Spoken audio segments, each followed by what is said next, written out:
l'exposition, mais qui les a laissés sortir de ma tête. Et bon, ça vient de mon imagination, naturellement, puis en toute retenue, ça m'a pris du temps avant de sortir tout ça, fait que je me suis, oui, donné la permission de sortir ça de ma tête, puis d'où là m'est venu le titre, tout simplement. Je trouvais que c'était un jeu de mots intelligent, si on peut le dire.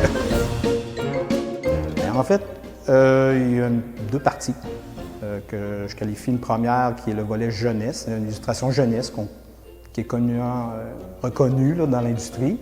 Et puis j'ai le côté fantastique, donc qui se résume à 3 pièces seulement, mais éventuellement peut-être je pourrais agrandir ma famille de ce côté-là. Mais aujourd'hui, c'est principalement le volet jeunesse. La façon que je l'ai dirigé pour aujourd'hui, je voulais de la variété. En fait, je voulais des êtres humains, dans certains cas de la mythologie. Je voulais avoir des animaux aussi.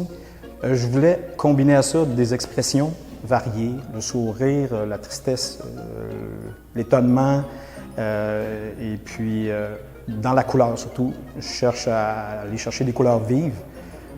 Ça, c'est ma quête de tous les jours là, quand je commence un travail, d'avoir des... Puis, naturellement, bien, le punch du produit.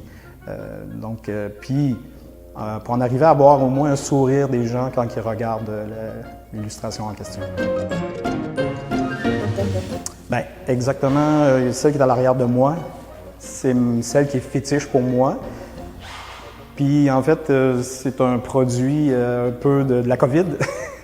Donc, j'avais un peu de temps, on le sait, hein? Et puis, j'ai gribouillé ce dessin-là. Et puis, de là, je me suis dit, en fait, j'étais à la quête d'un style. On ne veut pas copier ce qui est déjà fait. Puis, il y a beaucoup de monde dans ce monde-là de l'illustration. Je voulais arriver à quelque chose d'original. Je ne voulais pas faire un Walt Disney, je ne voulais pas faire un DreamWorks. Je voulais que ça soit du grenier. Donc, c'est difficile, mais c'est aussi mon but en arrière de tout ça, d'arriver à quelque chose qui est original, puis que je ne veux pas qu'on dise « Ah, il a copié sur ». C'est difficile.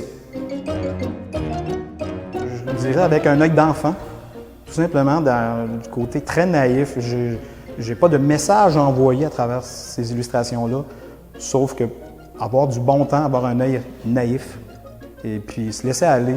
Puis c'est vraiment dans le volet humoristique, je dirais. Puis dans certains cas, pour le volet fantastique, rêvassé, je dirais. Hein?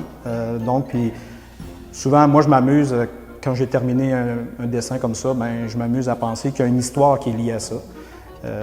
Donc, naturellement, il y a eu une histoire entre cet oiseau-là et mon personnage ici, de la mythologie, là. Donc, après ça, j'aimerais écrire peut-être un jour même une histoire en arrière de toutes ces images-là. Mais c'est un peu comme ça que je le vois.